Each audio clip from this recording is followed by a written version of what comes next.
The United Nations Compact Group is partnering with business leaders in Africa on ways they can improve the business environment, fight corruption and reduce the poverty level in the domain. Members of the United Nations Compact Group speak on the importance to think long-term to achieve sustainable development.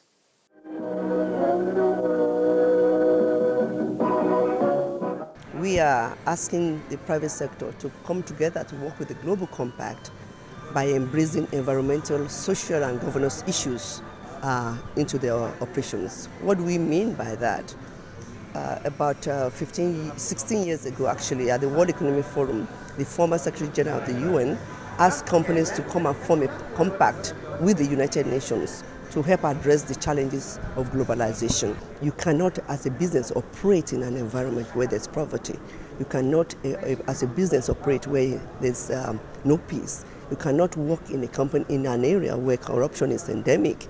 It is important, therefore, for the private sector to embrace these issues. Of course, it's the primary duty of governments to address these issues, but the private sector has a role to play. And also to discuss about the Global Compact's Africa strategy that we have just launched. What is the strategy about? It's also about all these issues, asking companies also to work with the Global Compact in addressing youth unemployment, to help to work with the Global Compact to address the issues of corruption in Africa, and so many other things, environmental issues, women's empowerment, what we stand for. It was not easy at first in terms of an organization that caters to the private sector as the main focal points. We had a number of people wondering why the platform of the UN, there should be companies there, that there was going to be government capture.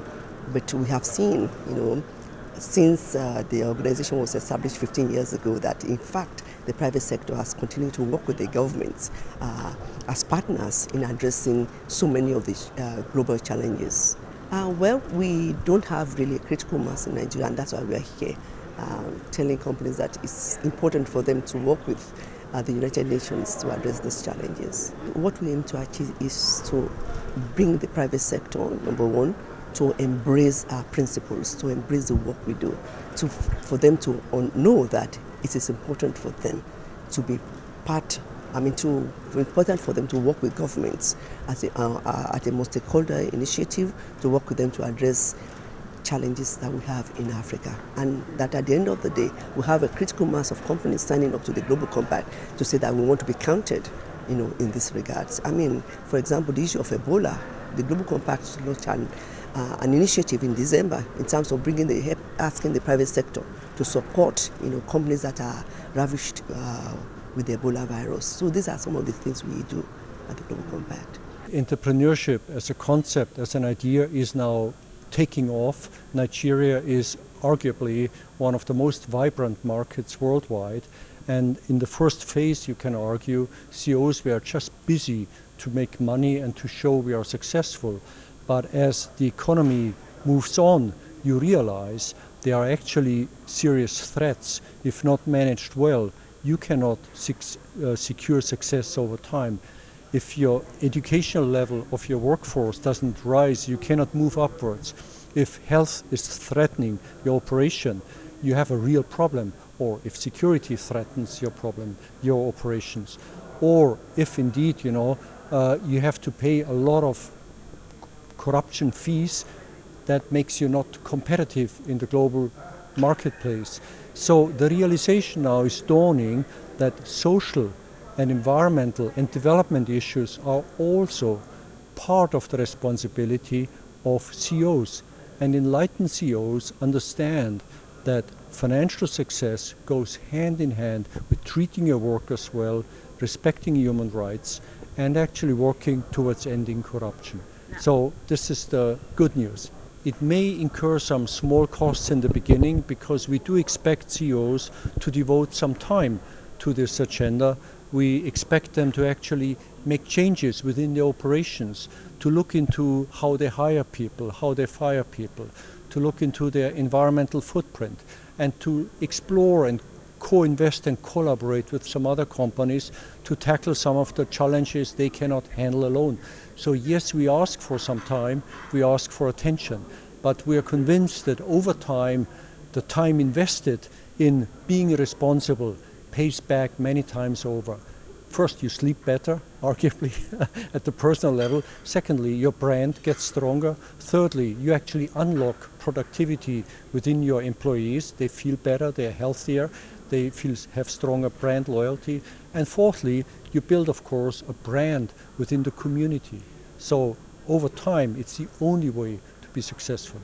I think the first and most important thing is that CEOs need to take a long-term view and don't just simply view running your company in terms of the financial year. And if you take a long-term view, it then becomes easy to see why you have to address issues such as ethics and corruption, but of course the other major pillars, which are human rights, labor rights, and indeed environmental degradation. And once you've got that, you do need to take ownership of it. You can't delegate it into the organization. It has to be led from the very top. African CEOs are no different to CEOs in other parts of the world. I think if you take the American example, average CEO's lifespan is about 4.5 years in the job. If it's 4.5 years, that CEO is really working towards leaving at his peak. And what you have to do is you have to think like big companies like Unilever and like Nestle. You have to think about 100 years. And so you run your company so it can be successful and thriving 100 years from now, not just in the short term. I think, you can get into the semantics of it, but I think when people think about corporate social responsibility, they tend to think of philanthropic activities. So your foundation, the check writing ability.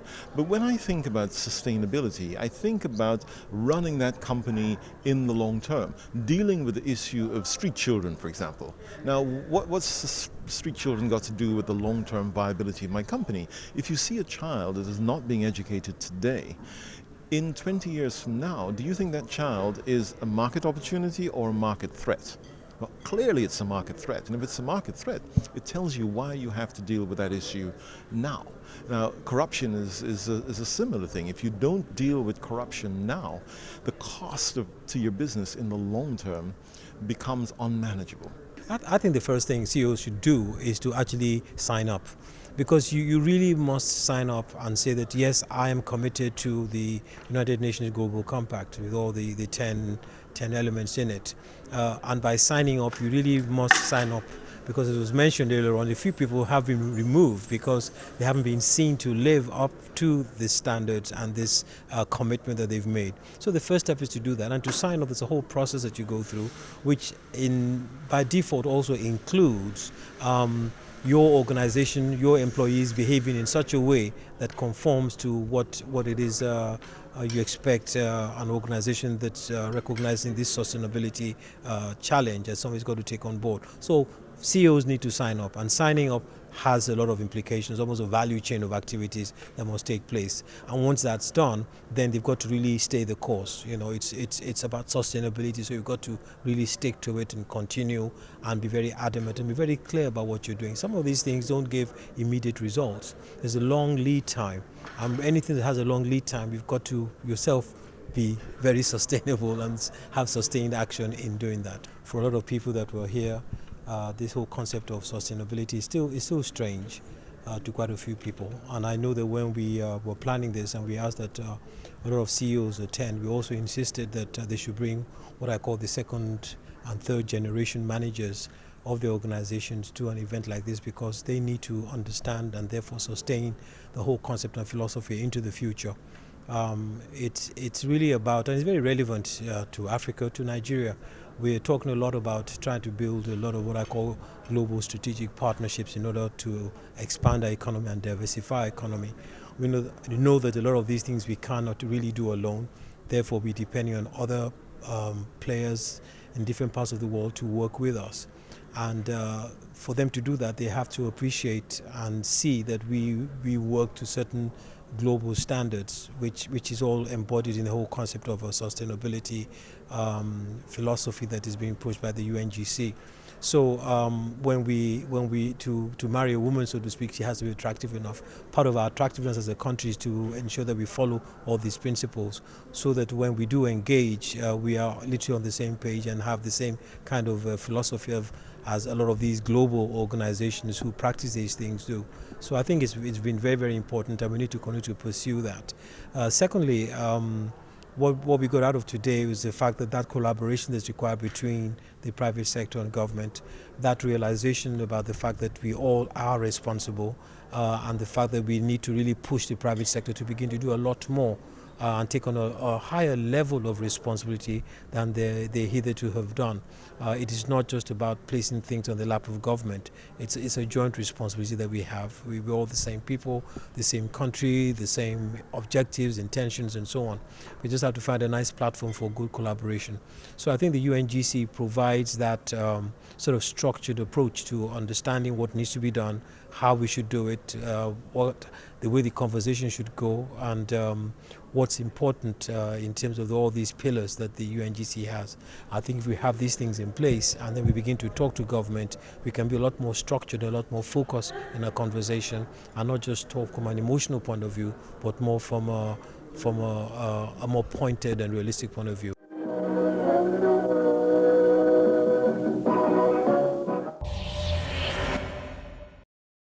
Starting a business with a partner. First, ask yourself, do I really need a business partner to build a successful company? Taking on business partners should be reserved for when a partnership is critical to success, say, when the prospective partner has financial resources, connections, or vital skills you lack. You may be better off hiring the other person as an employee or an independent contractor. Get to know your potential partner and learn about his or her personal and professional values, ideas, and goals. If you haven't worked together previously, test the partnership out by tackling a small project together that showcases each other's skills and requires cooperation. This is also a way to learn about each other's personality and core values. Consult a lawyer and an accountant to draw up a written partnership agreement. People with strong personal connections may feel certain that the supposedly unbreakable bond will help them overcome any obstacles along the way.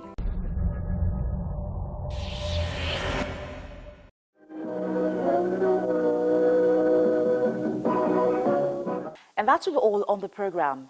You can send your comments and questions to Business Incorporated at channelstv.com. You can also reach me on Twitter. Thank you for watching. I am Bolaji Akinwale. Bye-bye.